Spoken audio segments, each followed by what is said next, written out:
Masechet Shkalim, Daf Dalet, on va commencer par Gimel Amud Bet, la Mishnah qui est en bas de la page. Alors, comme dans les Yerushalmi, les Mishnayot s'appellent Halachot. Alors, Halacha Dalet. Matnitin. Afalpi she'amru, en memashkenim nashim va'avadim uktanim, aval im shaklu mekabelim miyadam. Bien qu'on ait déjà dit que on ne sanctionne pas, on ne va pas pénaliser les femmes, les avadim ou les ktanim, s'ils n'ont pas donné leur machatzit à shekel, contrairement aux adultes, que lorsque le 25 Adar, ils n'ont pas apporté leur contribution au Beth Amikdash, c'est-à-dire le machatzit à shekel, on leur prend la Rolex, on leur prend un objet de valeur pour les obliger à apporter le machatzit à shekel. On ne leur rendra le gage qu'une fois qu'ils se sont acquittés de leur devoir. Alors la Mishnah ici nous dit que cette obligation, cette imposition ne va pas avoir lieu à l'égard des femmes, des avadim kenaanim et des petits. Aval im shaklu, mais kabelin miyadam.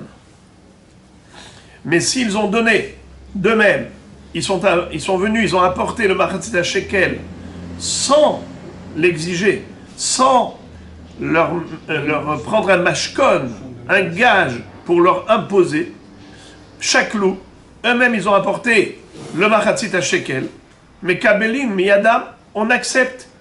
Et on peut en effet mélanger ce machatzit à shekel à celui de tous les Bnei Israël pour acheter les korbanot. Par contre, anochi ve'akuti chez shaklu, en mekabelin mehen, c'est-à-dire, il s'agit d'un ochri, d'un goy, ou d'un kuti. Les kutim, ce sont ces personnes qui étaient initialement des goyim et qui avaient été installés en Israël par Sancheriv. Lorsqu'il avait exilé les Aseret Hashvatim, il les a remplacés par les Koutim, qui venaient du pays de Kouta.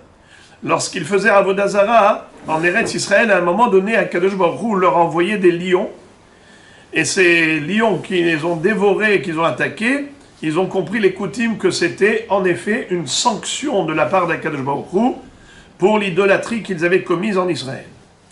En Chutz Laaretz, Akadosh Baruch Hu était tolérant, mais dans le palais royal qui s'appelle Eretz Israël, là-bas, Hachem ne permet pas la Avodah Zara. Et par conséquent, ils ont eu cette sanction. C'est comme ça qu'ils se sont convertis au judaïsme. Et comme nous le verrons dans la Gemara, qu'il y a une mahloket entre Rabbi et Rashbag, quel est le statut de cette conversion? Est-ce qu'elle est considérée comme valable et donc ils sont juifs? Seulement plus tard, ils ont dévié du droit Shema, ils ont été disqualifiés, ou bien le contraire, c'est que la conversion depuis le début est invalide puisqu'elle n'a eu lieu que par rapport à la pression des lions. Est-ce qu'ils étaient guérés Emet ou guérés Arayot?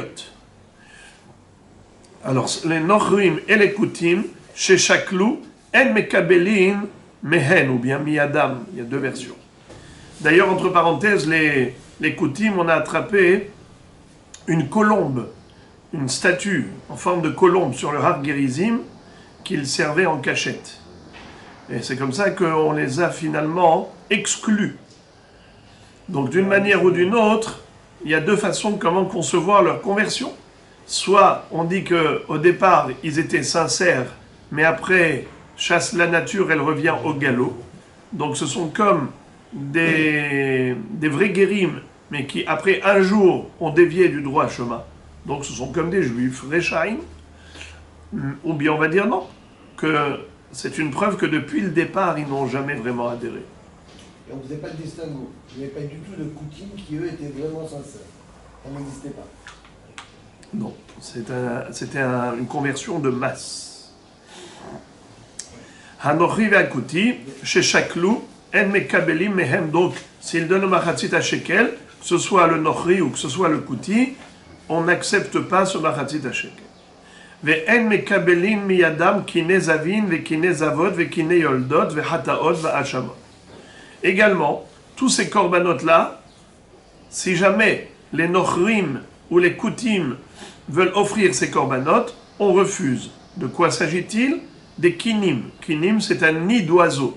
Et had le ola et had le hatat, que ce soit en tant que zav ou zava, un homme qui a eu 3 écoulements de gonorrhée, ou une zava, une femme qui a eu 3 jours d'écoulement de sang dans la période de ziva, kine yoldot, ou une yoledet, une femme accouchée qui doit apporter le 41e jour des korbanot pour pouvoir ensuite rentrer au Beth Amikdash et manger des korbanot, eh bien il faut qu'elle apporte un nid d'oiseau si elle est pauvre.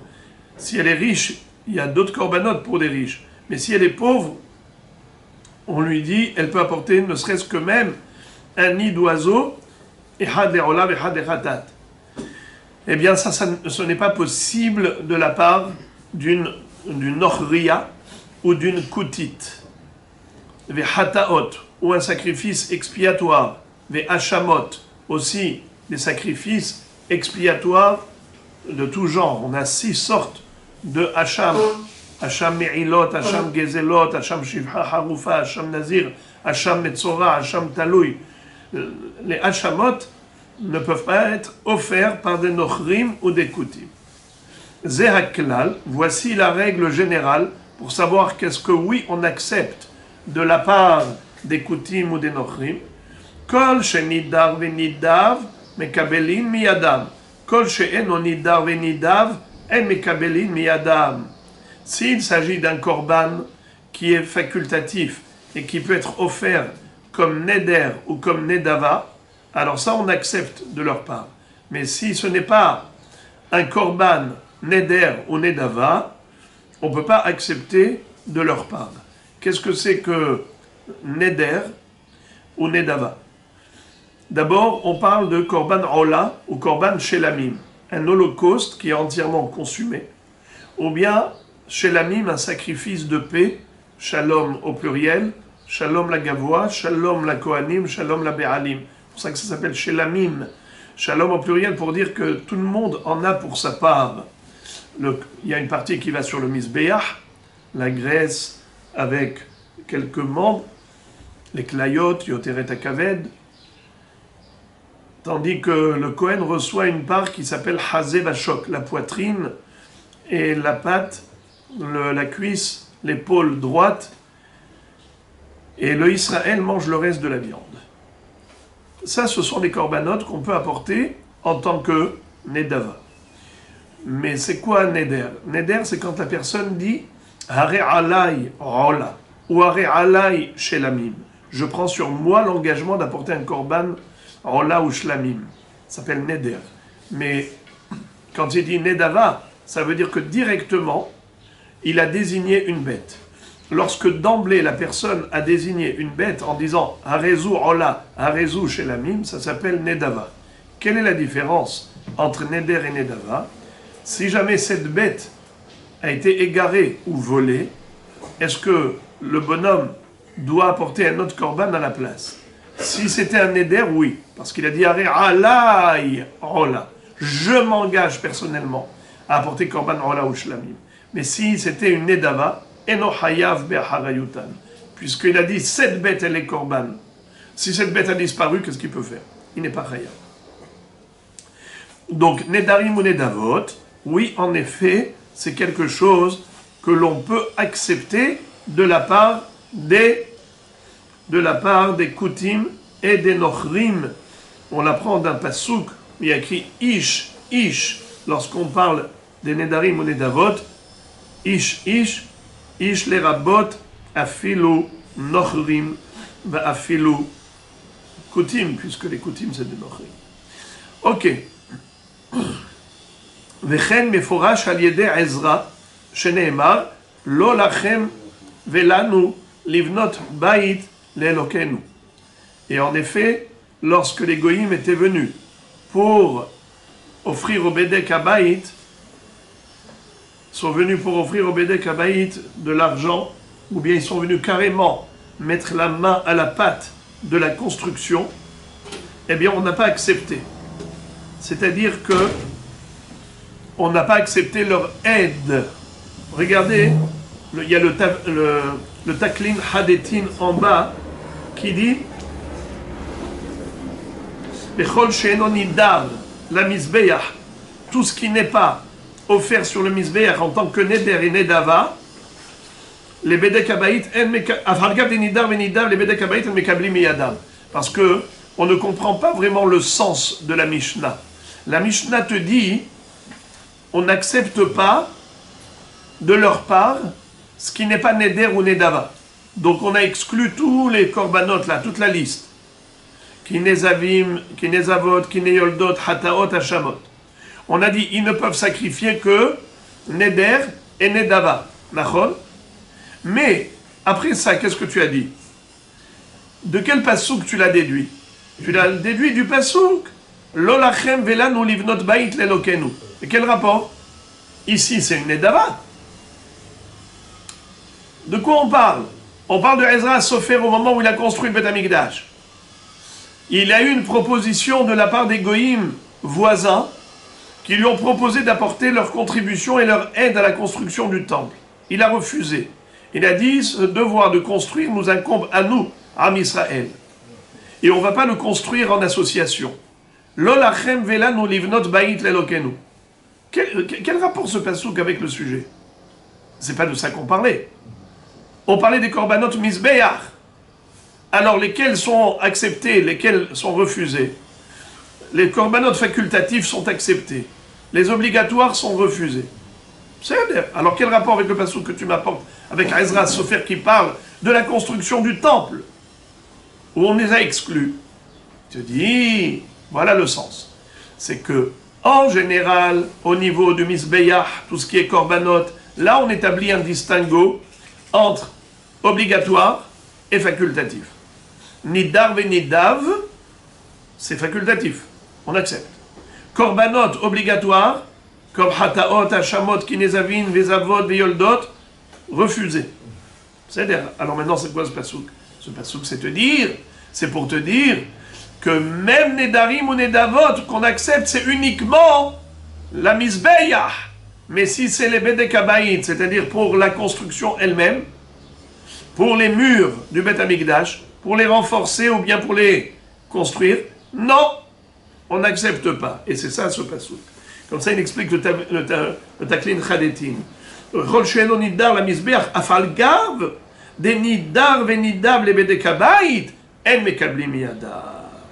וכן מפורש על ידי עזרא, כשרצו הכותים לסייעם ושלחו להם נבנה עמכם, כי כך הם נדרוש לאלוהיכם, והשיבום לבנות בית, אלא אנחנו לבד.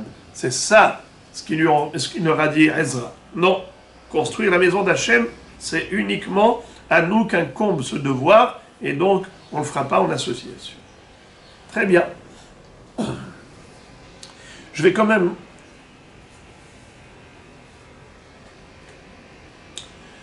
On va lire la suite. Ve'elu shehayavin bekalbon. Maintenant, la Mishnah nous parle de toute autre chose, comme si c'était une autre Mishnah, qui n'a rien à voir avec avant. Ve'elu shehayavin bekalbon. Qu'est-ce que c'est que kalbon? Kalbon, c'est un supplément, des agios. Normalement, lorsqu'on va voir le changeur et on va faire un échange de monnaie, je vais lui donner une grande pièce et je lui demande de me faire la monnaie. Puisque c'est ça, sa parnassa, le comptable, le changeur, eh bien, il prend une commission pour ce travail. Maintenant, on parle ici d'un changeur du Beth Amikdash, qui travaille en tant que délégué du Beth Amikdash. Ce Shulhani, il s'appelle Shulhani parce qu'il est derrière un comptoir, Shulhan. Eh bien, ce Shulhani là, c'est pas parce qu'il vient au nom du Beth Amikdash que tu vas pas le payer. Si tu payes un homme ordinaire, un homme idiot, à plus forte raison que pour le Beth Amikdash, tu dois payer la commission. Pourquoi tu vas voler le Beth Amikdash? Donc on est chayavim de kalbon. C'est quoi kalbon? Kalbo. quelque chose de léger en plus. Et on va voir après que, selon Rabbi Meir, il n'y a pas que le problème de la commission, qu'il faut payer la commission, mais en plus, il faut assurer la valeur du machatzit shekel. À l'époque, l'argent, c'était de la monnaie. La monnaie courante, c'était de l'argent massif. L'argent massif pouvait subir une érosion à force d'être utilisé. Il était usé. La pièce de monnaie pouvait être usée. Et donc ça perdait de son poids. C'est la raison pour laquelle, pour ne pas voler le Hekdesh, quand il faut donner machatzit shekel, selon Rabbi Meir, c'est Minatora. Parce que Minatora qu'il faut donner le kalbon.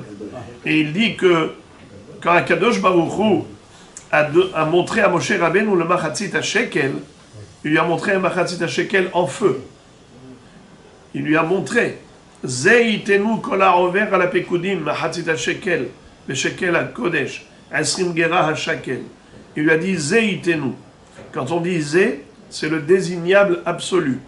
Il lui a montré un machatzit shekel qu'il a fait sortir du kisei hakavod. Il a dit voilà comment ils doivent donner. Sous-entendu, pas moins que ça. Il faut donner avec la certitude qu'on a donné la valeur et pas un millième de gramme en moins. Eh bien, c'est pour cela qu'il faut rajouter un kalbon pour être sûr qu'on a donné ce qu'il faut. Ve'elu shehayavin bekalbon. Voici ceux qui ont l'obligation de rajouter un kalbon au-delà du machatzit shekel qu'ils donnent. Léviim, Israélim, Vegerim, Va'avadim et Shuhrarim. Aval lo kohanim, Venashim, Va'avadim uktanim. Le Lévi doit donner machatzit shekel. Alors il doit donner aussi un kalbon. Le Israël aussi. Le guerre qui s'est converti au judaïsme aussi. Eved Meshuhrar, c'est comme un guerre, puisqu'il était Eved Kenaani, dès qu'il est libéré, il devient un juif à part entière, et par conséquent, s'il apporte son machatzit shekel, c'est tout à fait normal qu'il apporte avec un kalbon. Aval lo kohanim. Les kohanim, on avait déjà dit que il y avait une mahloket, est-ce que le kohen bichlal il est hayav, oui ou non, de donner machatzit shekel. Mais on avait vu que même celui qui dit que dans l'absolu il est hayav, mais par kavod pour les kohanim on les dispensait, parce qu'ils travaillaient tout le temps dans le Beth Amikdash et qu'ils avaient le cœur pincé en disant nous on travaille pour vous et finalement nous aussi il faut qu'on paye.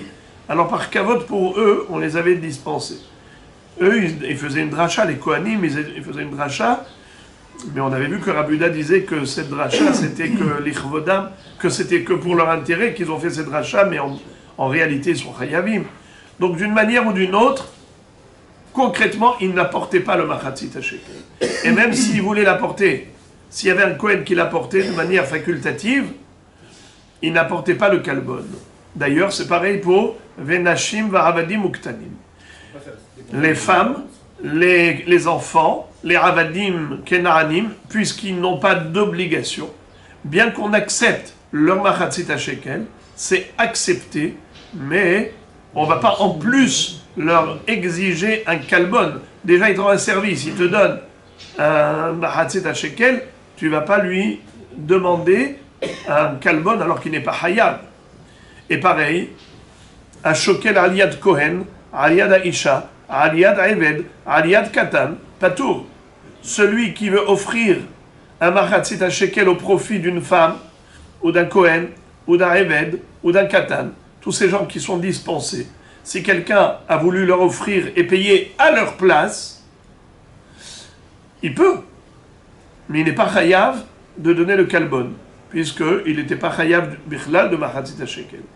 J'ouvre une parenthèse pour rappeler ce qu'on avait déjà dit, mais qui est fondamental, c'est que ces gens-là, pourquoi on accepte de leur part un machatzit shekel?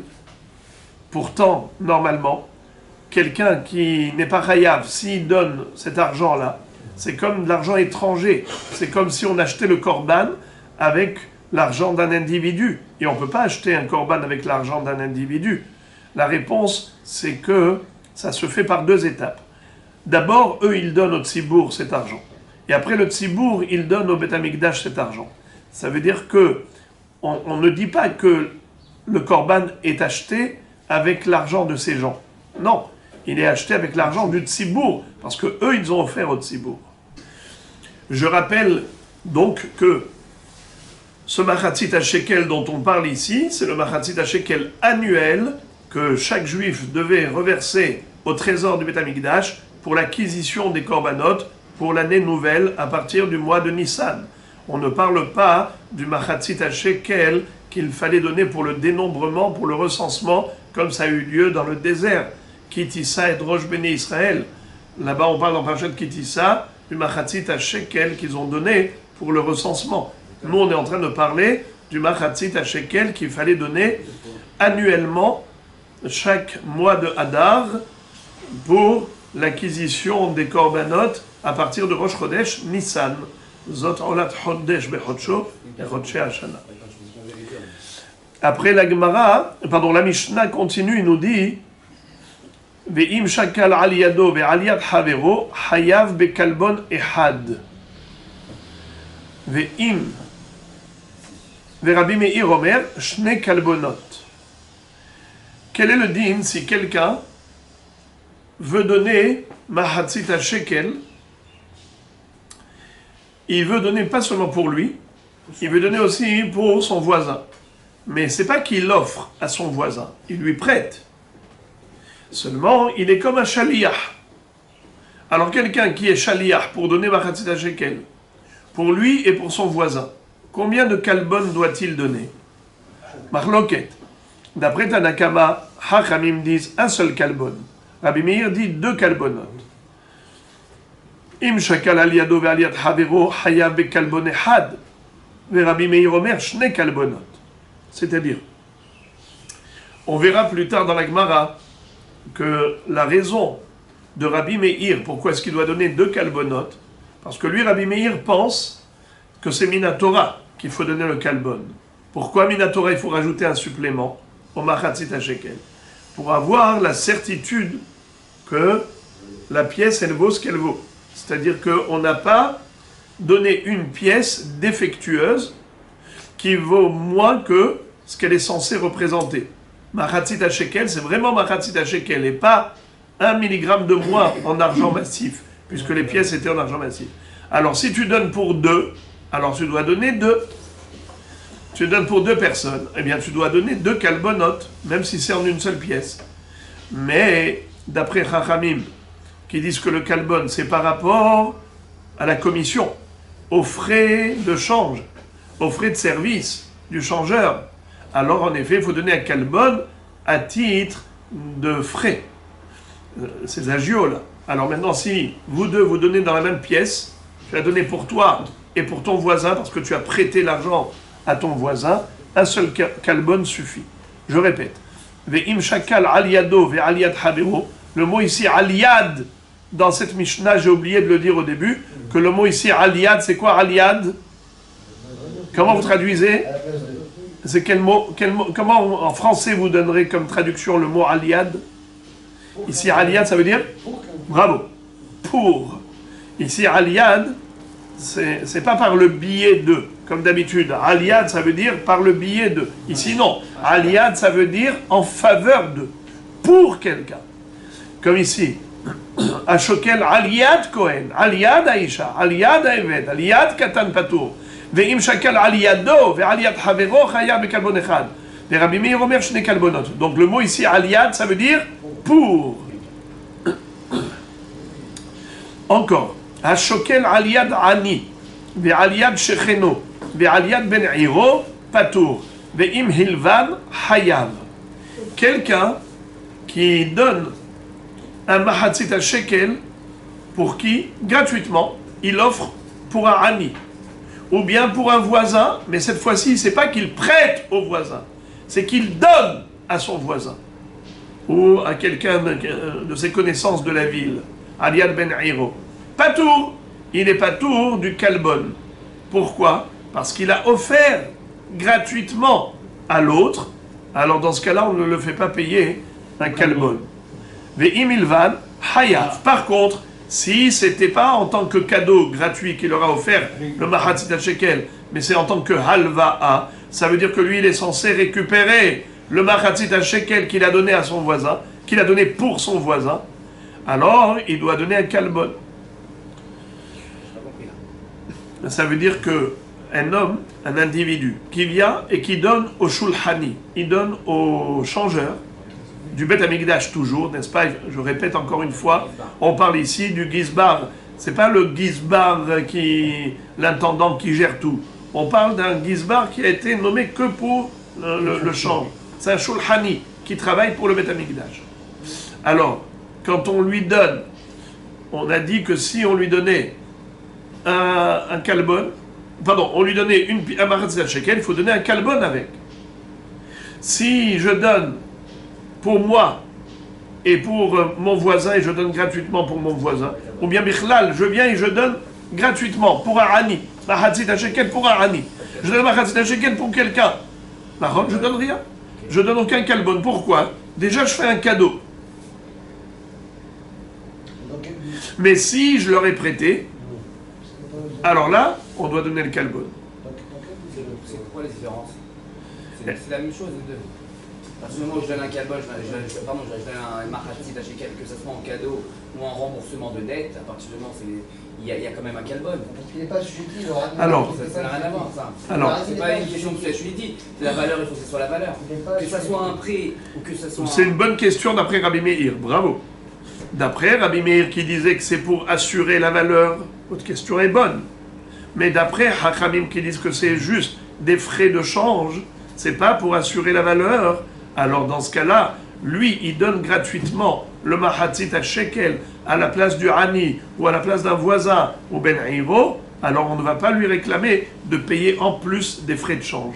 Il fait déjà une mitzvah d'offrir gratuitement pour quelqu'un, on va pas exagérer. Alors là, on lui fait cadeau les frais de change.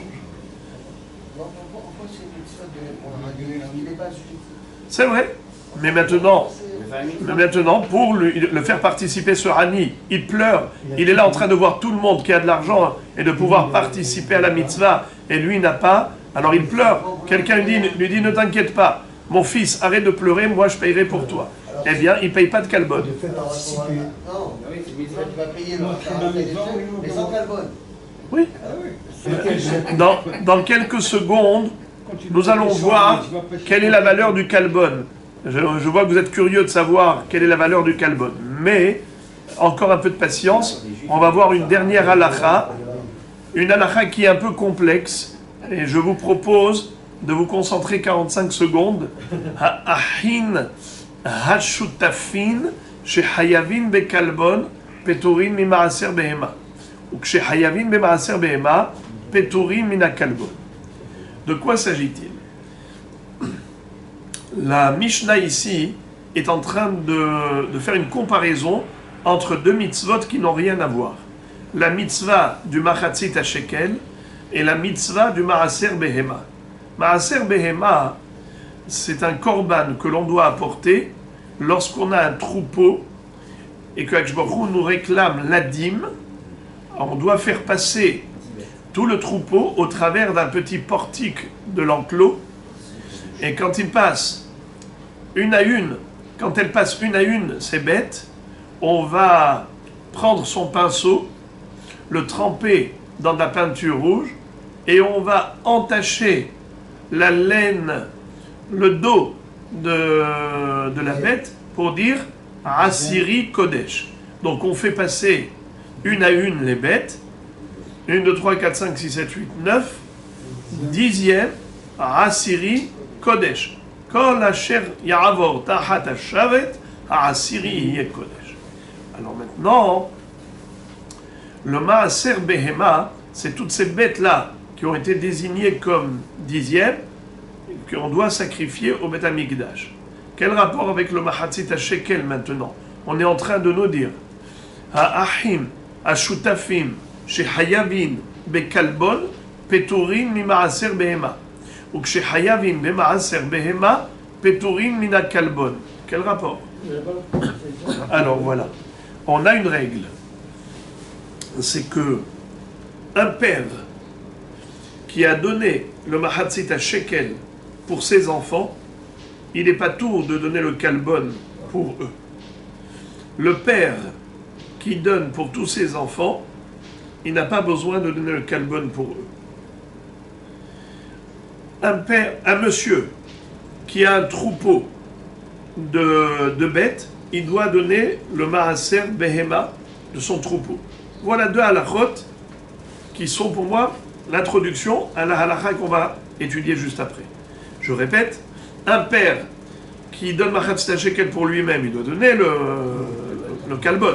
Mais s'il donne pour ses enfants, il ne donne pas le kalbon pour eux. Autre halacha, ce père-là, il a un troupeau, il doit prélever le maaser, bien sûr, évidemment. Maintenant, ce monsieur est décédé. Le père est décédé. Maintenant, tout l'argent qu'il a laissé, ce patrimoine héréditaire, appartient automatiquement aux enfants.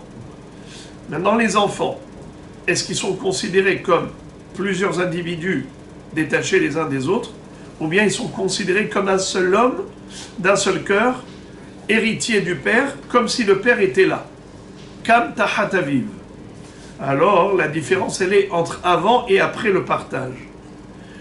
Avant le partage de l'héritage, on considère comme si tous les enfants faisaient partie intégrante du père, comme si le père était là. Alors, quel serait le din au niveau du maaser behema? Est-ce qu'il faut prélever? Imaginons que le père n'avait pas encore prélevé la dîme. Maintenant, voilà, on a un troupeau. Le père aurait dû prélever la dîme, mais il est mort avant de faire l'opération maaser behema. Les enfants, est-ce qu'ils doivent faire maaser behema? Oui. Oui, comme si le père était là. Pourtant, on a une règle, c'est que des associés n'ont pas le hiyuv de maaser behema. Lorsque deux personnes se sont associées pour acheter un troupeau, désormais, tous les petits qui vont naître de ce troupeau, eh bien, il n'y a pas le din de maaser behema. Parce qu'il est écrit, Ihyeh lecha. Lecha, yahid, un individu, mais pas lachem. Pas deux individus associés. Deux propriétaires ou trois associés, il n'y a pas le din de maaser behema. Alors comment ça se fait que les enfants qui ont hérité de tout ce troupeau, ils doivent donner le maaser behema? Réponse, ils ne sont pas considérés comme deux frères associés, ils sont considérés comme étant les remplaçants du père, qui lui est un individu unique. Lui, le père, il était chayav, oui, eh bien eux aussi sont chayav. Parce qu'ils n'ont pas encore départagé l'héritage. Quel est le din maintenant s'il y en a un qui donne c'est-à-dire ils sont 10 frères par exemple, et on a donné le shekel, mahatzit shekel. Les 10 frères ont donné mahatzit shekel. Est-ce qu'ils donnent kalbon? Ils ont pris de l'argent de qui? Du père. Ils ont pris l'argent du père. Et ils ont donné mahatzit shekel. Ils ont hérité cet argent. Est-ce qu'ils doivent donner kalbon? Réponse non. Pourquoi? C'est comme si le père était là et qu'il apportait au Beth Amikdash son argent pour ses enfants. Et on a déjà dit que lorsqu'un père donne le mahatzit shekel pour ses enfants, il n'y a pas de kalbon. Eh bien, ça, c'est considéré exactement pareil.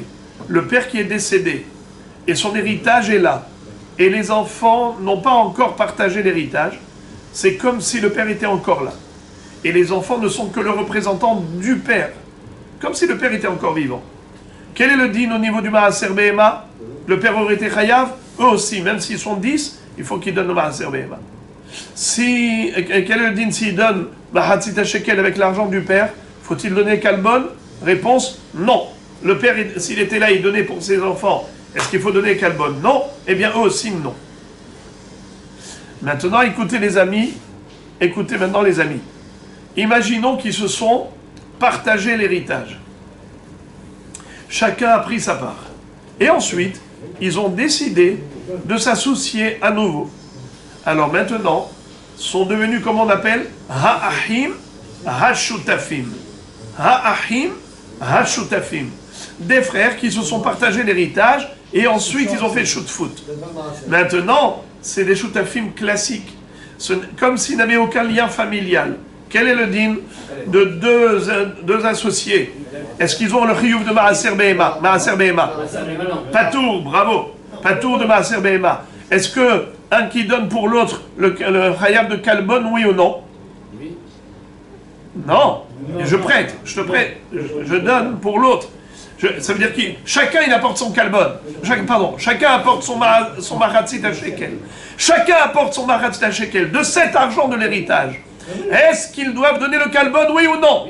Oui. Alors que normalement, si le père était là et qu'il donnait pour les enfants, non. Eh bien c'est ça le truc. C'est qu'on est en train de dire, regardez le pendant. Lorsqu'ils doivent prélever Maaser Behema, ça veut dire que quoi? Qu'ils sont considérés comme le père. Alors est-ce qu'ils doivent donner le Kalbon? Non. Car le père, quand il donne pour les enfants, il ne donne pas le Kalbon. Si le père était là, il était Chayam Maaser Behema? Oui. Est-ce qu'il donnerait le Kalbon? Non. Alors voilà. Les enfants, ils sont associés, mais associés d'emblée, de facto, naturellement, parce qu'ils ont hérité de leur père. Ils n'ont pas départagé l'héritage pour ensuite se rassocier à nouveau. Non. On parle d'un héritage qui fait que tous les enfants ont hérité naturellement du père. C'est comme si le père était là. Les mêmes dinim s'appliquent, comme si le père était là. Quel est le din au niveau du Maaser Behema? Il était Chayav? Chayav. Quel est le din au niveau du Kalbon? Il doit donner pour les enfants? Non. Eh bien, ils ne donnent pas. Ils ont payé avec l'argent du père, ils ne donnent pas. Tandis que si ils ont divisé et partagé l'héritage, et chacun maintenant a pris sa part, ça y est, le père n'est plus là. Il n'y a plus la ahdout. Eh bien, le père n'est plus là. De ce fait, maintenant, chacun il a pris son héritage. Alors maintenant, s'ils se sont associés, c'est comme des étrangers qui se sont associés. Quel est le din au niveau du Maaser Behema? Pturim. Quel est le din au niveau du Kalbon? Bien sûr que chacun il doit payer son Kalbon. Rabotai, ici le chidouche, il est atsoum. Tu peux avoir 10 personnes, 10 frères. Chacun il apporte son machatzit à shekel et il ne paye pas de Kalbon. Comment est-ce possible? Eh bien, parce qu'ils ont apporté le machatzit à shekel de l'argent du père, de l'argent de l'héritage. C'est comme si c'était le père qui avait apporté ces 10 fois machatzit à shekel. Est-ce qu'il paye le Kalbon? Il ne paye pas. Étant donné qu'ils ont apporté le machatzit à shekel de l'argent de l'héritage qui n'a pas été partagé, ils ont pris de la caisse de papa. C'est comme si c'était papa qui a apporté machatzit à shekel pour les 10. Il n'y a pas de machatzit à shekel. Mais par contre, s'ils se sont partagés l'héritage et que chacun apporte son machatzit à shekel, évidemment qu'il faut qu'il paye le Kalbon. Et maintenant, la Mishnah conclut en disant Vekama ou Kalbon?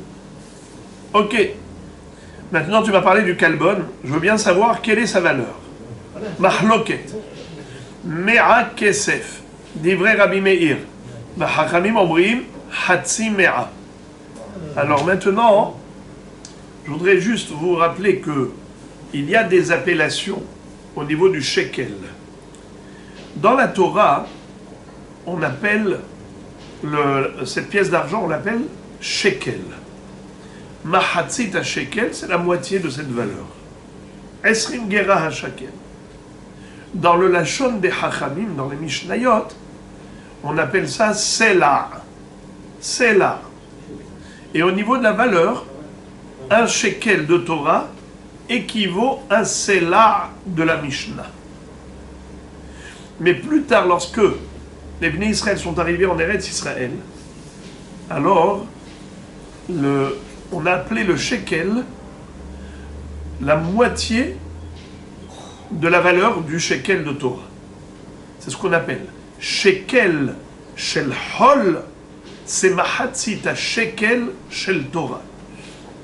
Le shekel du hol, comme ici les shkalim d'aujourd'hui, comment on les appelle? Shekel. D'accord? Dis-moi combien tu payes ça? 100 shekels. Dis-moi, ce shekel, ça vaut le shekel du Beth Amikdash? Évidemment que non. D'ailleurs, quand vous devez donner mahatzit à shekel et qu'on vous dit quelle est la valeur en argent, c'est entre 25 et 26 shekels à peu près. D'accord? La valeur en argent massif du mahatzit à shekel. Ce qui veut dire qu'en shekel, mamash, ça donnerait à peu près 52 shekels de ce qu'on appelle les shkalim aujourd'hui. Donc les shkalim d'aujourd'hui, comment ça s'appelle? Shekel shel hol. Et le machatzit shekel que vous apportez la veille de Purim s'appelle machatzit shekel shel kodesh. Alors maintenant, à l'époque en Eretz Israël, le shekel shel hol, c'était la moitié de la valeur du shekel shel kodesh. Alors maintenant, venez, interrogation orale les amis. Donnez-moi maintenant l'équivalent d'un selah en shekel shel kodesh et en shekel shel hol. C'est 52. Non, je vous demande de me traduire un selah, traduisez-le-moi en shkalim. Comment vous l'appelez en shkalim shel kodesh et en shkalim shel hol? C'est là que je vais shekel. Très bien. Un selah égale un shekel. Quel shekel? Shel kodesh. Un selah équivaut 2 shkalim shel hol. C'est bon. Voilà la réponse. Un selah équivaut un shekel shel kodesh qui sont 2 shkalim shel hol. Voilà. Alors maintenant, les amis, quand on vous dit mahatzit al shekel, c'est mahatzit al shekel shel kodesh. La Torah, quand elle parle de mahatzit al shekel, elle parle de ce qu'elle parle la Torah. Alors, ça c'est égal à un selah. Très bien. Dans un selah, donc maintenant, égale un shekel. Mahatzit al shekel, c'est la moitié. Vous savez que dans un shekel shel hol, on a 2 dinarim. 2 dinarim. Dans un dinar, on a 6 maot. Dans un dinar, on a 6 maot. Ce qui fait 4 x 6, 24. Donc, dans un shekel, qui est Khatsi Sela, on a 24 maot. Puisque un shekel égale 4 dinarim. Pardon, égale 2 dinarim. Un Sela égale 2 shkalim shel hol. Un shekel égale 2 dinarim. Un dinar équivaut 6 maot. Donc un shekel shel hol équivaut combien de maot? 24. Un shekel shel hol équivaut combien de maot? Non, pardon, 12, il a raison. Pardon, donc dans un selah, on a 24 maot. Hazak ou Baruch, Rabbi Nissim. Heureusement, vous êtes là, Rabbi Moshe. Donc je répète. Encore une fois, dans un selah, il y a 2 shkalim shel hol. Dans un shekel shel hol, il y a 2 dinarim. Dans un dinar, il y a 6 maot. Alors, dans un shekel qui fait 2 dinarim, et dans un dinar, il y a 6 maot, ça fait combien alors? 12. Très bien. Dans un shekel, il y a 12 maot. Alors maintenant, les amis, un shekel shel hol, ça équivaut quoi en Kodesh? Mahatzit shekel. Pashut! Quand je vous dis Mahatzit shekel shel Torah, c'est un shekel de hol. Mahatzit shekel shel Kodesh, c'est un shekel shel hol. Il y a combien de maot dans un shekel shel hol? On a dit 12. Alors dans un Mahatzit shekel shel Torah, il y a combien de maot? 12. Mahatzit shekel shel Torah égale un shekel shel hol. Et si dans un shekel shel hol, il y a 2 dinarim et un dinar, c'est 6 maot, ça fait exactement 12. Très très bien. Alors maintenant, on va étudier ce qui est écrit dans la Mishnah. Vekamahu kalbon mea kesef. Combien vaut un kalbon mea kesef? C'est une mea. Divrei Rabbi Meir. Hachamim omrim hatsi mea. Et Hachamim disent la moitié d'une mea. Alors maintenant, si on doit traduire cela, comment je traduis? Le kalbon, d'après Rabbi Meir, c'est 1/12 du Mahatzit shekel. Et d'après Rachamim, c'est 1/24 du Mahatzit shekel. Voilà, maintenant les amis, vous avez une idée exacte. Le kalbon, c'est quoi? Quand le bonhomme apporte son Mahatzit shekel, il doit rajouter un supplément. Combien c'est ce supplément? Pour Rabbi Meir, c'est beaucoup. Pour Hachamim, c'est moi, c'est la moitié. Pour Rabbi Meir, c'est Mea. Pour Hachamim, c'est Hatsi Mea. Qu'est-ce que ça nous donne comme idée? Mea ou Hatsi Mea, essayez d'imaginer, de visualiser. Tu prends ton Mahatzit Shekel, tu le coupes en 12, puisque c'était de l'argent massif. 1/12 de ce Mahatzit Shekel, c'est ça ce que tu dois rajouter d'après Rabbi Meir. C'est ça le Kalbon. Et d'après Hachamim, c'est la moitié de cela. C'est 1/24. 1/12 divisé par 2 égale 1/24.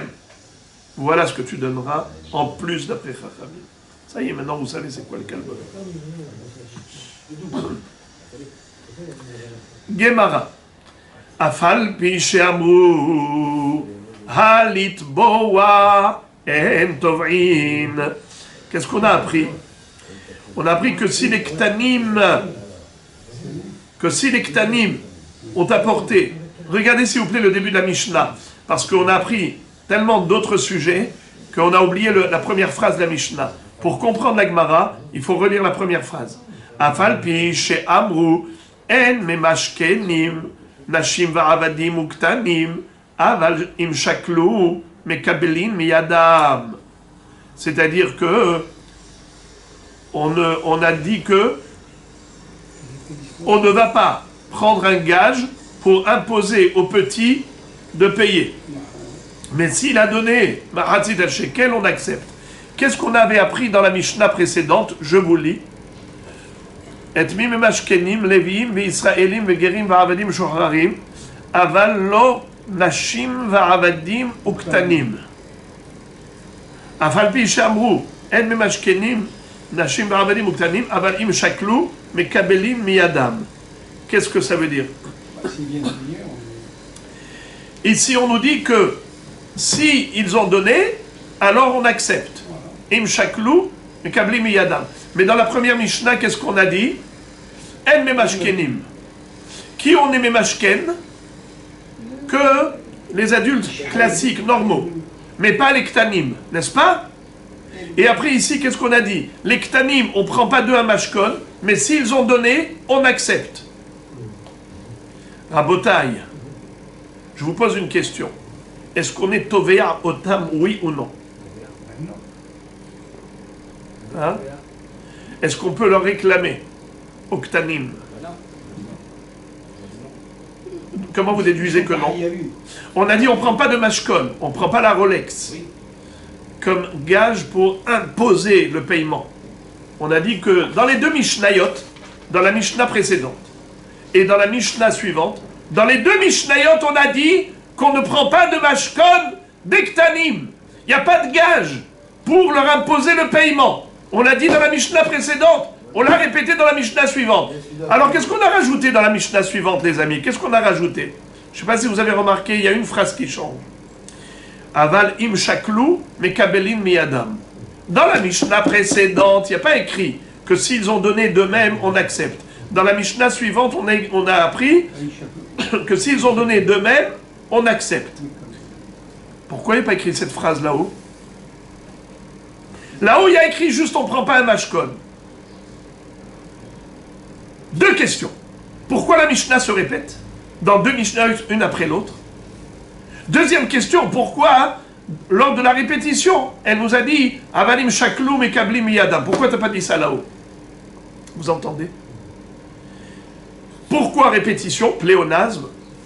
Et pourquoi avoir... Si déjà tu te répètes, alors répète tout la même chose. Dans la deuxième Mishnah, tu me dis on ne leur prend pas un gage pour leur imposer le règlement du Mahatzit al-Shekel, mais s'ils ont donné d'eux-mêmes, on accepte. Pourquoi tu n'as pas dit ça là-haut? Pourquoi là-haut juste dit on ne leur prend pas un gage pour leur imposer le paiement? Pourquoi tu n'as pas dit et s'ils payent, on accepte? Alors écoutez la beauté. La beauté est la suivante. C'est que quand on a dit là-haut on ne prend pas un gage pour leur imposer, ça veut dire qu'un gage on ne prend pas, mais on leur réclame. On est toveya, toveya. On dit petit, paye, donne, Mahatzit al-Shekel. S'il refuse, je ne peux rien faire. Mais je lui réclame. tov'im otam. Give me. Dans la deuxième Mishnah, qu'est-ce qui est écrit? Im shaklu mikablim miyadam. S'ils ont donné, d'eux-mêmes, on accepte. Sous-entendu que s'ils n'ont pas donné d'eux-mêmes, je ne réclame rien. Contradiction. C'est ça la question du Yerushalmi. Autocontradiction des Mishnayot. Dans la Mishnah précédente, on n'a pas écrit Im shaklu mikablim miyadam. Sous-entendu que je n'attends pas qu'il paye. Moi, je vais lui réclamer. Et dans la Mishnah d'après, j'attends qu'il paye. S'il veut bien, de son bon vouloir, j'accepte. Mais si il n'a pas donné de son bon vouloir, je lui dis rien du tout. Je ne réclame même pas. Alors, est-ce qu'on doit réclamer du petit ou on ne réclame pas? De la Mishnah précédente, tu es médaillek, que oui, il faut réclamer. De la Mishnah suivante, tu es médaillek, qu'il ne faut pas réclamer. Puisque tu vois que c'est écrit Im shaklu mekablim miyadam. S'il te donne, tu acceptes. Sous-entendu, tu lui réclames rien. Alors, je réclame ou je réclame pas? Écoutez la réponse de la Gemara. Afalpi she'amru vechule. Halit boa en tov'in. Hacha at amar tov'in. Mais pourtant là-haut, alors, hacha at amar tov'in, ve'acha at amar en tov'in. Dans la Mishnah précédente, tu m'as dit que oui, on est toveya. Comment j'ai déduit qu'on est toveya? Du fait qu'on ait dit seulement que en me mashkenim. Il n'y a pas de mashkon, mais yatvia. Et alors que dans la Mishnah d'après, tu me dis, mais kablim yadam, mashma qu'il n'y a même pas de tvia. Réponse. Kan beshehevi shte se'arot, ve kan beshelo hevi shte se'arot. La réponse est facile. Il y a petit et petit. Il y a un petit avant bar mitzvah, il y a un petit après bar mitzvah. Pourquoi après bar mitzvah je l'appelle petit? Alors comme ça. Dans la Torah, il est écrit Mi ben esrim shana v'ma'ala. Zeitenu kol ha'over al hapekudim mi ben esrim shana v'ma'ala. Alors, on dit comme ça. Lorsqu'il n'est même pas bar mitzvah, il n'a même pas les deux poils comme signe de puberté. Un bar mitzvah, c'est lorsque l'enfant a premièrement l'âge de 13 ans et un jour, deuxièmement, il a les signes de puberté. Shte se'arot, deux poils au niveau d'appareil génital. Mais s'il n'a même pas les shte se'arot, c'est encore un petit, même s'il a l'âge. Dans ce cas-là, on ne réclame pas. S'il a moins de 13 ans, ou bien il a 13 ans, il n'a pas les shte se'arot, il n'est pas bar mitzvah bichlal. On ne réclame rien. S'il veut donner de lui-même, on accepte. Mais s'il a 13 ans et un jour, il a les shte se'arot, il s'appelle Gadol au niveau de toutes les mitzvot. C'est seulement au niveau du Mahatzit HaShekel qui n'a pas de triouf. Alors là, on lui réclame. Mais on ne peut pas prendre de mashkon. On ne peut pas lui imposer. Mais on peut lui réclamer. Hein? C'est pareil pour l'Ani. Non, on est en train de parler ici de quelqu'un de normal. On ne parle pas d'un Ani. On parle d'un enfant normal, qui est riche et qui a les moyens. Alors, on lui dit, Bahour Yakar, tu as entre 13 ans et 20 ans, give me, donne pour le Beth Amikdash. Mais s'il ne veut pas donner, on ne peut rien lui faire. Mais Ben Esrim Shana Vamala, alors on ne peut rien lui faire. C'est ça la réponse. Donc il est important de comprendre que l'appellation Katan, elle est relative et n'est pas absolue, puisque au niveau de toutes les mitzvot, il s'appelle Gadol. Mais entre 13 et 20 ans, il s'appelle Katan par rapport au Mahatzit HaShekel, puisque la Torah dit clairement Zeitenu kol ha'over al hapekudim mi ben esrim shana v'ma'ala Mahatzit HaShekel esrim gera HaShekel.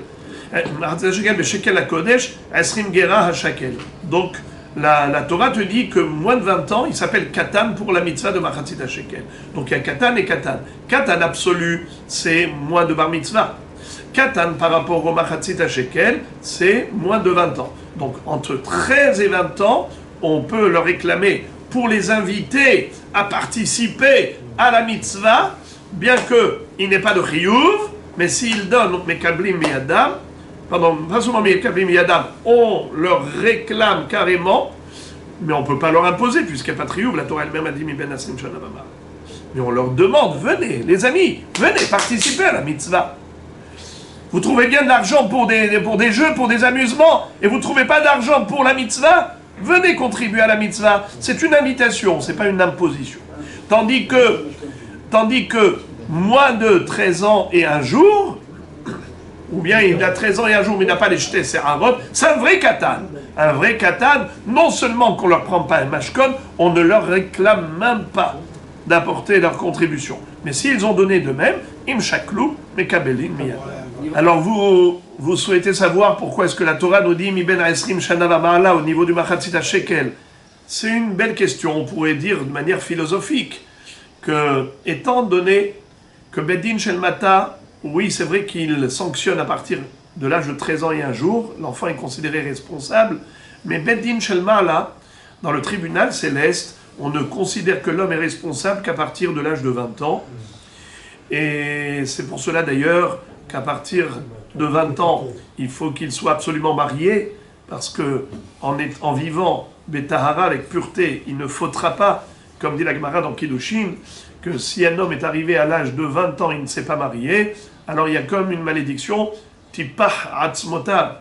Tipah, pourquoi est-ce qu'il mérite comme ça une klala? Parce qu'à partir de 20 ans, où il est, oui, responsable de ses fautes vis-à-vis du ciel, alors il faut absolument qu'il se sécurise au travers du mariage, puisque l'épouse est censée préserver son mari de la faute. Et on comprend pourquoi aussi, au niveau des sacrifices expiatoires, les corbanotes, il fallait apporter sa contribution. Ce n'est pas des sacrifices expiatoires proprement dit, mais ça veut dire que tous les corbanotes nous apportaient une kapara collective au Ham Israël, et donc il faut apporter sa contribution dans l'acquisition, pour l'acquisition des corbanotes, qui font que tout le Ham Israël, dans sa collectivité, est agréé par Akadosh Baruch Hu, par le Korban Tamid, par le Korban Moussaf, et ainsi de suite.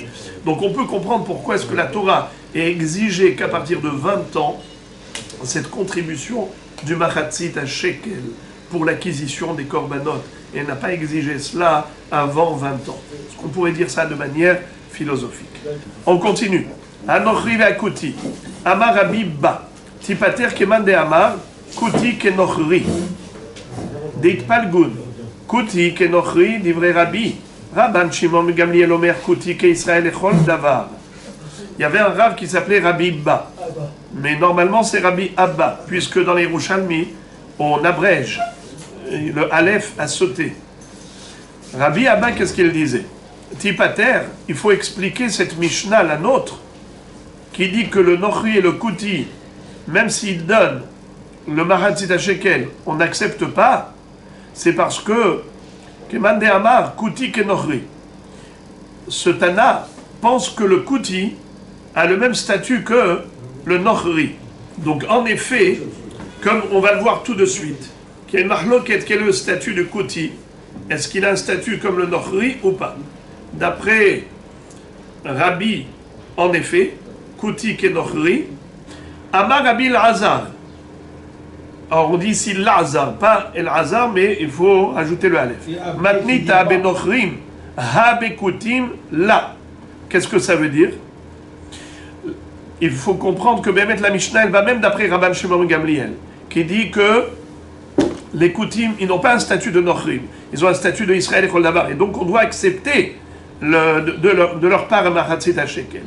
Vetane ken Adam les Rabot et Agerim, Mikem les Otzit Amumarim. Qu'est-ce que ça veut dire?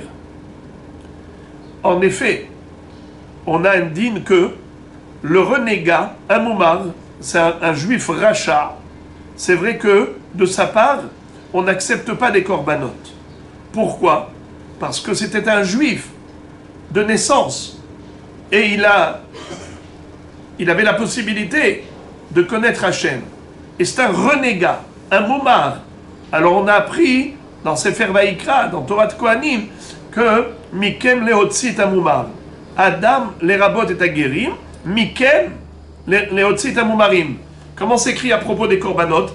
Adam qui yakriv Mikem Korban Hashem. Je vous lis tout le passouk, vous ne l'avez pas sous les yeux. Daber el Beni Israël ve'amartalem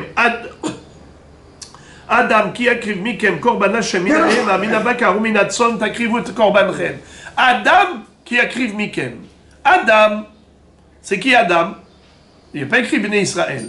Donc même en guerre, c'est Adam. Mikem, Léotzi, Mikem, quand on dit le même, Mikem, Helek Miprem, une partie de chez vous peuvent offrir des corbanotes, mais il y a une partie qui ne peut pas offrir. C'est qui? Le Momar. C'est qui Momar? Un renégat, quelqu'un qui a tourné le dos au judaïsme. Alors les Koutim, ils ont un statut de guérim, et donc on accepte de leur part des corbanotes, on accepte de leur part le machatzit shekel. La Gemara dit, matnita pligal Rabbi Elazar, en mekablim kine zavin vezavot kine yoldot, vechi yesh kine zavin vezavot benochrim, ela resha benochrim, vesifa bekutim.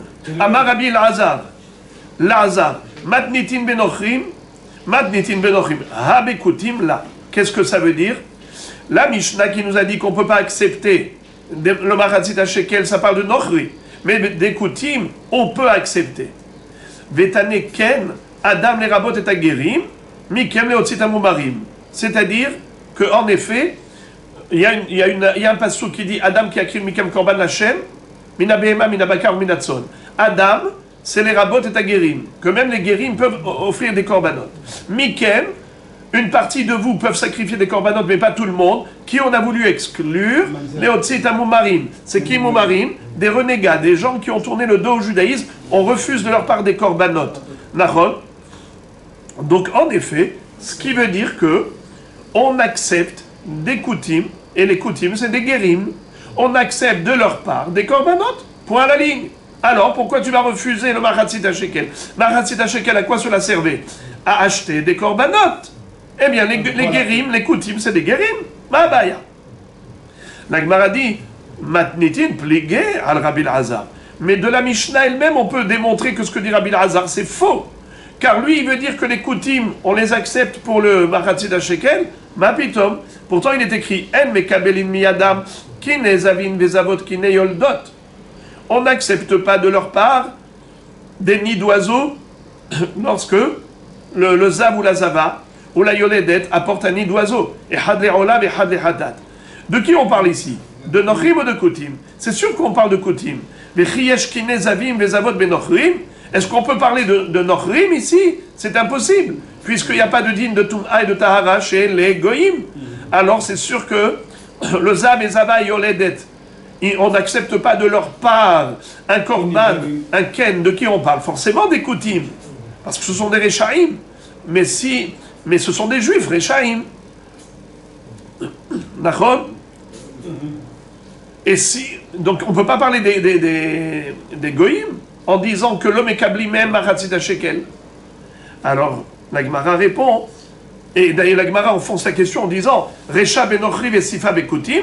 Est-ce que c'est possible de dire qu'au niveau du machatzit shekel, quand on les a disqualifiés, ça parlait des nochrim, et quand on parlait de kine zavim vezavot veyoldot qu'on a disqualifié, tu disqualifies qui? Les koutim, parce que les goïm c'est inutile.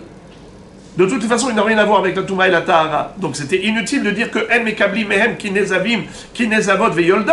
Tu as besoin de me dire ça? Donc forcément tu parles des koutim. Alors si tu parles des koutim dans la Sefa, donc dans la Recha aussi tu parlais des koutim. Et donc on a disqualifié les koutim de machatzit shekel. Pourquoi tu les disqualifies?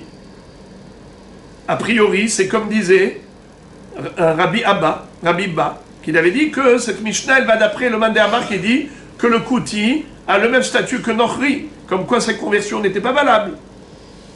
Alors c'est une kushia. Il te répond, non. Kene Recha benochri vesefa bekouti. En effet, on peut scinder la Mishnah en deux et dire que En mekabli mehem machatzit shekel, de qui on parle? Des nochrim. Mais le kouti, tu acceptes de sa part machatzit shekel. Mais par contre, quand on a dit que En mekabli mehem kinezavin kinezavot veyoldot, de qui on parle? Des kouti. Amar Rabbi Yochanan, Batehila, En mekabli mehem, lo davar mesuyam, lo davar sheno mesuyam. Ou basof mekabli mehem davar sheno mesuyam, ve en mekabli mehem davar mesuyam. Quel est le din lorsqu'un goy Nochri veut t'offrir pour le Beth Amikdash, il veut t'offrir quelque chose. Est-ce que tu acceptes pour le Beth Amikdash, oui ou non? Non. Alors Rabbi Yochanan et Rish Lakish sont en marloquette à savoir qu'est-ce qu'on accepte et qu'est-ce qu'on n'accepte pas. Rabbi Yochanan nous dit Batehila, en mekabli mehem lo davar mesuyam velo davar she'eno mesuyam. C'est quoi Batehila? Lorsqu'on construit le Beth Amikdash, il ne faut pas accepter de leur part quoi que ce soit. Mais c'est pas d'avoir mis sous, mais d'avoir mis sous, ça. Alors c'est quoi davar mesuyam? Davar mesuyam, c'est un objet spécifique. Quelque chose qui est visible.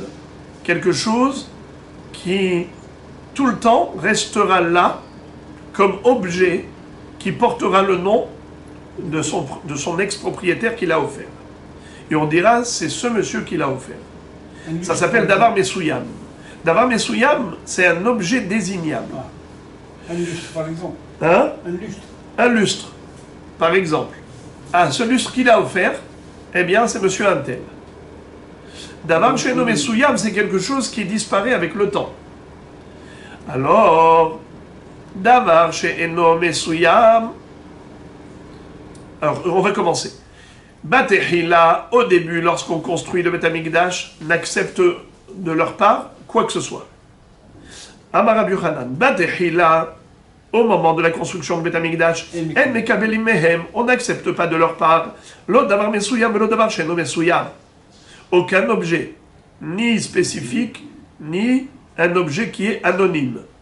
Au Bassov, par contre, à la fin, une fois qu'on a construit le Beth Amikdash, et on a besoin juste pour restaurer le Beth Amikdash, pour consolider, pour renforcer, pour rénover, alors là on peut. Au Bassov, mekabelim mehem davar she'eno mesuyam, on peut recevoir pour le Bedek Habayit un objet qui n'est pas spécifique. Mais on n'acceptera pas de leur part un objet qui est spécifique. On pourra être mekabel que ce qui est anonyme, mais pas quelque chose qui est spécifique, même par la suite. Alors, ça veut dire que ne faut pas qu'on puisse dire que ce Nochri, c'est lui qui a offert cet objet. Rabban Shimon ben Lakish Amar, Rabbi Shimon ben Lakish, il est beaucoup plus strict. Et il dit, Ben Batechila, Ben Basof, En Mekabelin Mehem, Lo Davar Mesuyam, Ve Lo Davar She'eno Mesuyam. Que ce soit au début ou à la fin, que ce soit un objet spécifique ou anonyme, dans tous les cas de figure, on n'est pas Mekabel des Nochrim pour le Beth Amikdash, pour le Bedek Habayit. Bematnita Peligé, dans la Braïta, a priori, on voit le contraire, Bematnita Peligé al Rabbi Yochanan. On voit le contraire de ce qu'a dit Rabbi Yochanan, puisqu'il est écrit dans la Braïta suivante comme ça. En mekabelim hekdesh. En mekabelim mehem hekdesh undava le Bedek Habayit. C'est-à-dire qu'on n'accepte rien de leur part pour le Bedek Habayit, pour le renforcement du Beth Amikdash. Patarla, ben batechila, ben basof, ou bilvad, sheu mesuyam. Patarla batechila, shafilu ma'otav, yolichem leyam amelach. Qu'est-ce que ça veut dire? Il y a deux explications possibles pour répondre à cette question. Puisque Rabbi Yochanan te dit que on n'accepte pas de leur part, au début de la construction du Beth Amikdash, ni davar mesuyam, ni davar she'eno mesuyam. Par contre, à la fin, pour renforcer le Beth Amikdash, on est mekabel uniquement davar she'eno mesuyam, un objet qui est anonyme, mais pas un objet qui est mesuyam, spécifique, qui porte le nom du Nochri. Alors dans ce cas-là, comment il va te répondre à cette question? Voilà, tu dis en mekabli mehem, mashma a priori, on est mekabel, rien du tout. En mekabli mehem hekdesh undava le Bedek Habayit, pas du tout, ni au début ni à la fin. Il va te dire que cette braïta, patarla, ben batechila, ben basof, ou bilvad shu mesuyam. On parle ici de davar mesuyam.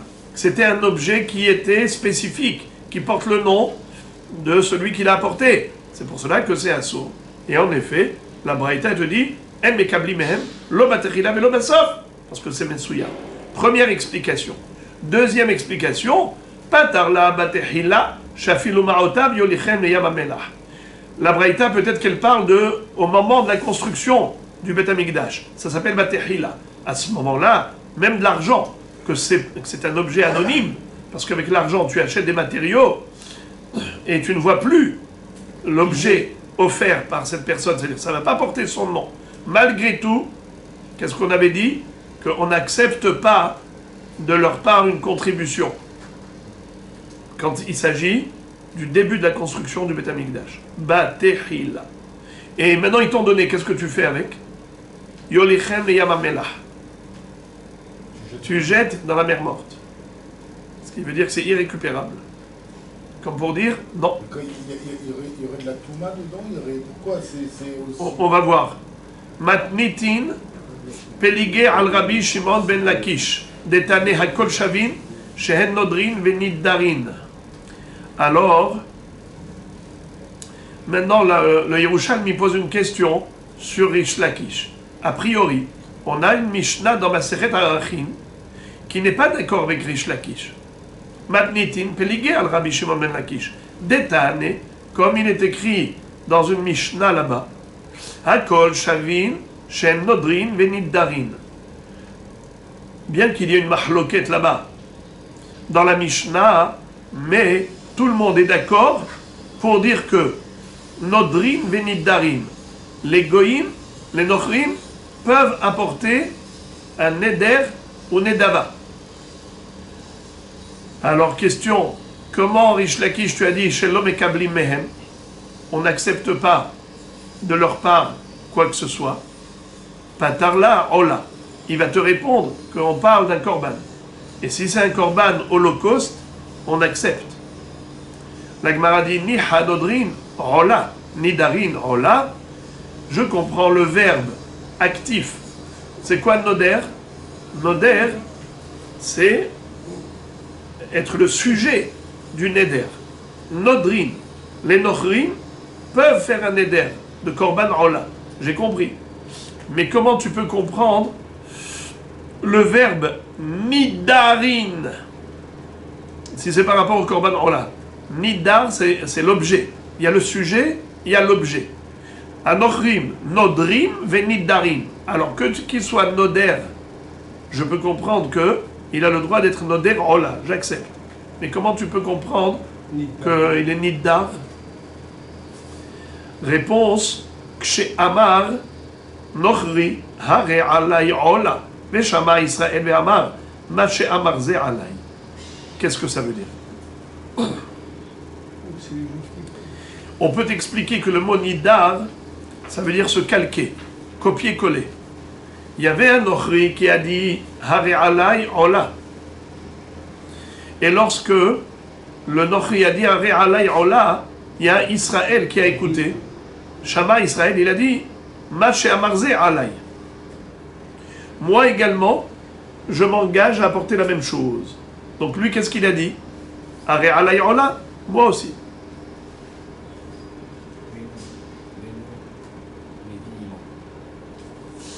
Très bien. Maintenant, la Gemara va poser encore une autre question sur Rish Lakish qui a dit que on n'accepte rien de leur part. Il y a une Mishnah qui dit comme ça. Lo hevi ima nesachim, vevi achar kach mekablim hemenu. Vous savez que normalement, un korban est accompagné de nesachim. Il y a minha solet, il y a une minha qui accompagne le korban animal. Il y a un korban végétal qui accompagne le korban animal. Et il y a aussi la libation de vin qui accompagne le korban. Comment ça s'appelle tout ça? Ça s'appelle nesachim. On a un din que motar nesachim les bedek habayit. C'est-à-dire, lo evi ima nesachim, vevi achar mekablim emenu. Si le Nochri qui a apporté un korban ola n'avait pas apporté les nesachim, on peut accepter de sa part les nesachim même en différé, même en décalé. Quand il apportera, on va sacrifier les nesachim. Mais quel est le din s'il y a du motar? C'est-à-dire, par exemple, pour ce nesachim pour ce vin-là, pour cette libation, ça suffisait 10 shekels. Lui, il a apporté 100 shekels. Qu'est-ce que je fais avec les 90 shekels en plus? Alors, c'est reversé au trésor du Beth Amikdash, qui s'appelle Bedek Habayit. Alors, c'est la question d'Agmara. D'après toi, Rish Lakish, qui a dit qu'on n'est pas Mekabel pour le Bedek Habayit, quoi que ce soit de la part du Nochri, pourtant il est écrit Lo ima nesachim vevi acharkach mekablim hemenu velo likle sharet inun motar nesachim. Qu'est-ce qu'on fait avec cet argent? On achète avec ça des clés charrettes. C'est quoi clés charrettes? Des kelim. Des kelim pour le Beth Amikdash. Et avec l'argent de qui? Du motar nesachim. Et c'est qui a apporté ces nesachim? C'est lui, le Nochri. Nimtsa mevi davar she'eno mesuyam.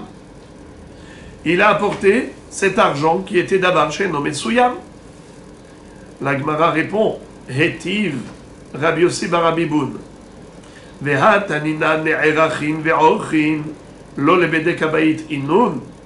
Hechma de'atamar taman hashamayim umitkaven umeelehen en bayit lebedek habayit. Ken amar avacha l'hashamayim umitkaven umeelehen en bayit lekle sharet. Rabbi Yossi bar Rabbi Bun a répondu à la question qu'on a posée à Rish Lakish par une autre question. Ça veut dire qu'il va nous contraindre à accepter la réponse. Comment? Il dit bien, tu poses la question juste à Rish Lakish, moi je vais te poser la même question que tu as posée sur une Mishnah. Qu'est-ce qu'elle dit la Mishnah? Hataninan ne'erachin ve'orchin. Qu'est-ce que ça veut dire? Vous savez que normalement on a un din de Arachin. Il y a une mahloket entre les Tanaïm à propos du din de Erech. Vous savez c'est quoi? Erech, c'est ce qui est écrit dans Parashat Bechukotai, que si un homme veut offrir au Beth Amikdash sa propre valeur, ou la valeur de quelqu'un d'autre, c'est possible, et il y a un montant qui est fixé par la Torah, en fonction de l'âge. De 0 à 5 ans, c'est 5 shekels, de 5 à 20 ans, 20 shekels, de 20 à 60 ans, 50 shekels, au-delà de 60 ans, 15 shekels. Quel est le din si quelqu'un a dit « Moi, je voudrais offrir le herech d'un Nochri » ou bien un Nochri qui a dit « Je voudrais offrir le herech d'un Israël ». Alors, il y a une mahloket à propos des Arachin. D'après Rabbi Meir, un Nochri n'est herach à l'idée d'Israël. C'est-à-dire que si un Israël a dit « Je voudrais offrir le herech du Nochri », alors en effet, il est hayav de donner en fonction de l'âge du Nochri. Mais Rabbi Yehuda dit, le Nochri, il ne peut pas être ne'erach, mais il peut être orech. C'est-à-dire que le Nochri lui-même, il peut dire, mon herech, je dois l'offrir, ou bien le herech d'Israël, je dois l'offrir. Alors, pour Rabbi Yehuda, il est orech, mais pas ne'erach. Pour Rabbi Meir, il est ne'erach. Alors, qu'est-ce qu'on dit à propos des Arachin? Cet argent-là, qui va être reversé, à qui il va être donné? Au Beth Amikdash ou Gizbar, qu'est-ce qu'il va faire avec? Il va le reverser dans le trésor du Bedek Habayit. Alors pourquoi on a dit que ils ne peuvent pas? D'accord? C'est déjà, tu poses cette question, tu peux poser cette question encore plus fortement. Ve'ataninan ne'erachin ve'orchin lo le Bedek Habayit inun. N'est-ce pas que cet argent est reversé au Bedek Habayit?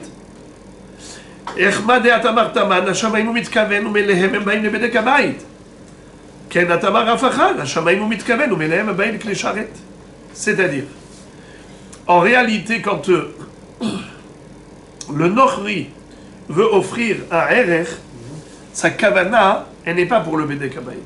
Sa kavana, c'est la Shamayim. Il dit, moi, je veux offrir mon Erech, la Shamayim. Après nous, on prend cet argent, qu'est-ce qu'on en fait? On le met dans le trésor du Beth Amikdash. La même chose, au niveau des Nesachim. On a dit Motar Nesachim, les Bedek Habayit. Comment ça se fait que c'est Motar?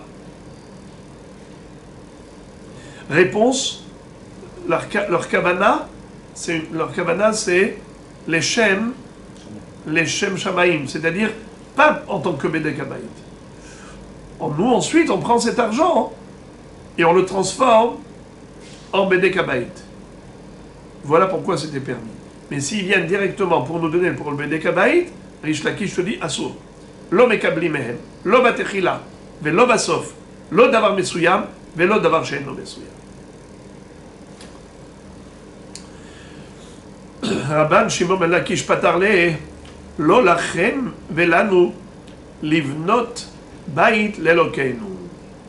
D'où Rabbi Shimon ben Lakish a déduit cette halakha qui nous a enseigné qu'on n'accepte pas un cadeau de leur part pour le Bedek Habayit. Eh bien, on l'apprend du pasouk Lo lachem velanu livnot habayit, c'est-à-dire quand Ezra Sofer a eu la proposition de la part de ces nochrim, eh bien, il leur a dit non, Lo lachem velanu livnot bayit lelokenu. C'est-à-dire, on ne va pas construire en association, vous et nous. Très bien. Hizkiya Rabbi Simon, Hizkiya a dit au nom de Rabbi Simon, Sha'al, qui a posé une question. Me'ata en mekabelim mehem, le'amat ha'mayim ul chomot ha'ir u'migdelotea, al shem shenemar velachem en chelek. En effet, Hizkiya a dit, dans ce cas-là, je voudrais que vous soyez d'accord avec moi qu'on ne pourra pas accepter de l'argent de la part des Nochrim, même pas pour construire une tranchée, un canal d'eau à Yerushalayim, ou bien pour construire les murailles de la ville et les forteresses, puisqu'il a été dit Velachem en chelek. En chelek ou tzedaka vezikaron b'Yerushalayim. Puisque le pasouk, c'était Lolachem velanu. Je vous lis le pasouk. Vayomer lahem Zerubbabel, v'Yeshua, u'sh'ar rashi ha'avot li'Yisraël, lo lachem velanu, livnot bayit lelokenu, ki anachnu yachad nivne l'Hashem elokei Yisrael, kasher tzivanu ha'melech Koresh, melech Paras, v'ashiv otam davar va'omar lahem, אלוקי השמיים הוא יצליח לנו, ואנחנו עבדיו, נקום ובנינו, ולכם אין חלק וצדקה וזיכרון בירושלים. Donc ça veut dire que le refus était pas seulement par rapport au Beth Amikdash lui-même, mais même par rapport à la construction de Yerushalayim. Et maintenant la Gemara va se focaliser sur le sujet du Kalbon. Elu hayavim be Kalbon. On a appris dans la Mishnah une mahloket à propos du Kalbon entre Rabbi Meir et Hachamim. À propos de celui qui donne Machatzit Shekel pour lui et pour son ami. Combien de Kalbonot il doit donner? D'après Rabbi Meir, 2 Kalbonot. D'après Hachamim, 1 seul Kalbon. À ce propos, la Gemara demande Maïtama de Rabbi Meir. Pourquoi est-ce que Rabbi Meir dit qu'il faut qu'il paye 2 Kalbon alors que d'après Hachamim, 1 seul? La Gemara dit comme ça. Ça va, Rabbi Meir.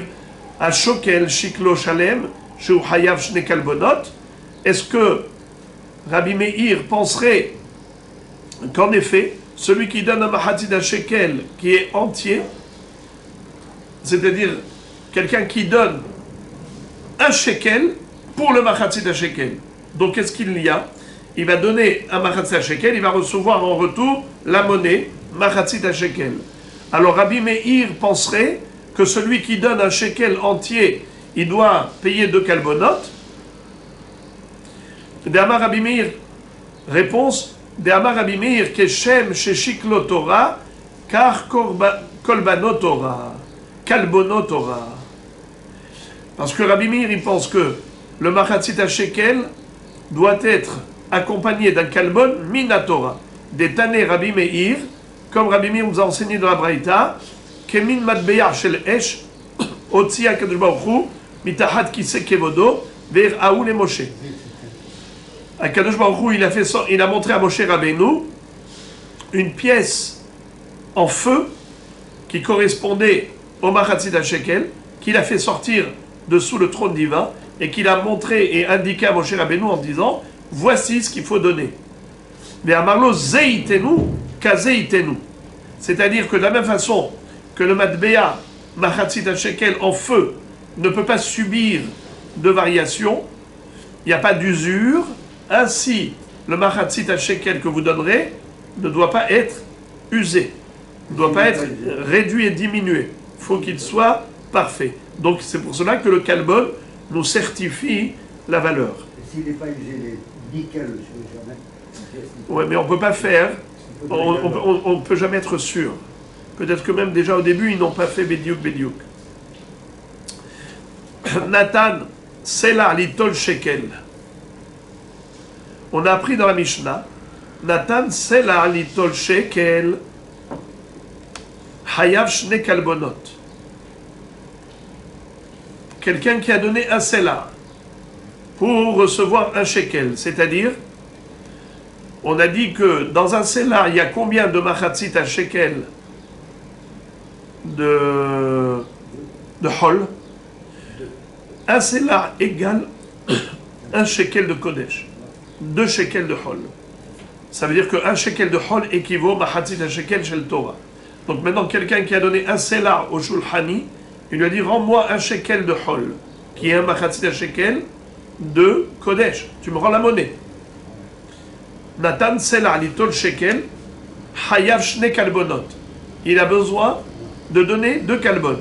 Un pour ce qu'il a donné et un pour ce qu'il a reçu. Amar Rabbi Lazar de Rabbi Meiri. Rabbi Lazar dit que forcément, cette halakha, elle est enseignée par Rabbi Meir. Et had shekel shmunoten et had les divrei Torah. C'est-à-dire, pourquoi il devra donner 2 kalbon? Un kalbon, c'est pour le travail, pour la monnaie. Il t'a fait la monnaie. Donc le changeur du Beth Amikdash doit être payé pour les frais de change. Et en plus, tu dois rajouter un kalbon pour assurer la valeur du machatzit al-shekel, comme on a dit, que Hakadosh a exigé que ce soit une valeur assurée, une valeur sûre. Donc il faut rajouter un kalbon pour avoir une valeur sûre. Donc il faut 2 kalbonotes. Un kalbon en tant que frais de change et un kalbon en tant que garantie de la valeur. Vérification. Non, pas seulement vérification. On doit rajouter toujours un supplément pour garantir la valeur. Et étant donné qu'on n'est jamais sûr, peut-être il y a de l'usure, peut-être il y a de l'érosion, peut-être que Bichlal, depuis le début, n'ont pas admis de Marsa Shekel avec la valeur précise. Alors, pour s'assurer, il faut toujours donner. Donc ils rajoutaient, même si elle était du poids juste. Bravo. Ils rajoutaient, pourquoi? Parce qu'ils avaient pas comment on pourrait dire avoir au jour d'aujourd'hui, électroniques. Exactement. Donc comme il y avait un doute, ou même les poids pouvaient avoir une... Excellent. Donc pour assurer et garantir la valeur, il fallait toujours rajouter un supplément. De ce fait, même quelqu'un qui donne un machatzit shekel d'après Rabbi Meir, il donne un machatzit shekel, il doit donner un kalbon en plus. Pour se couvrir au cas où. Mais si en plus il y a des frais de change, il faut rajouter encore un kalbon. Amar Rabbi Lazar de Rabbi Meir hi ehad shekel shu noten ve'ehad le divrei Torah.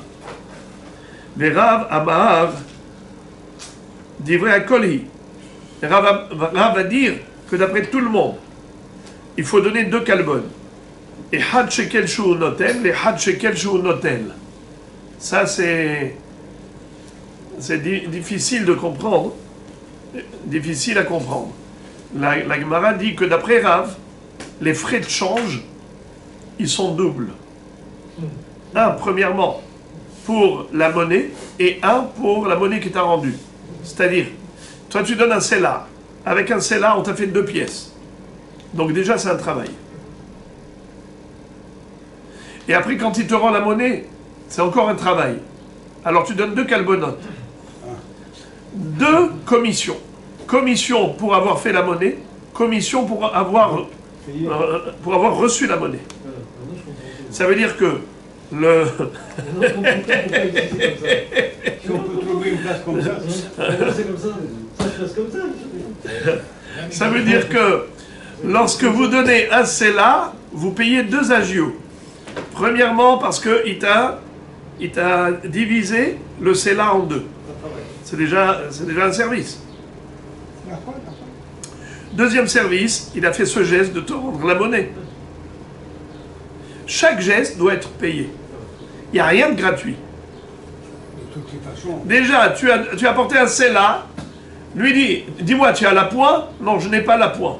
Qui va travailler pour toi de prendre les deux Maratzita Shekel de la caisse, faire sortir de la caisse, et de prendre, sur la grosse pièce que tu as donnée, une pièce Maratzita Shekel. C'est un travail, oui ou non? Eh bien, tu payes pour ça un kalbon. Après, il fait encore un geste, il te rend la monnaie. C'est un travail, oui ou non? Oui, oui. Eh bien oui. Eh bien, tu payes pour les deux. Il y a deux agios. Et la Gemara va très loin. Elle dit, d'après Rav, al da'ate des Rav, les Rabbi Meir, Gimel Kolbanot, Kalbonot. D'après Rav, selon Rabbi Meir, il faut 3 kalbon. Pourquoi? Pourquoi 3 kalbon? Il y a en plus, d'après Rabbi Meir, un kalbon supplémentaire par rapport à la valeur. Tu dois assurer la valeur, ça fait 3. Ata Rabbi Irmia, Rabbi Shmuel bar Rav, bar Mitzrak, Beshem Rav, Shlosha Kolbanot Inun. Ehad Shekel Shu Notel, Ehad Shekel Shu Notel, Ehad Idvar Torah. Ça veut dire que oui, d'après Rabbi Meir, il dit qu'en effet, il y a 3 kalbonotes, un par rapport à ce que tu as donné, un par rapport à ce que tu as reçu, et un par rapport au Dvar Torah pour assurer.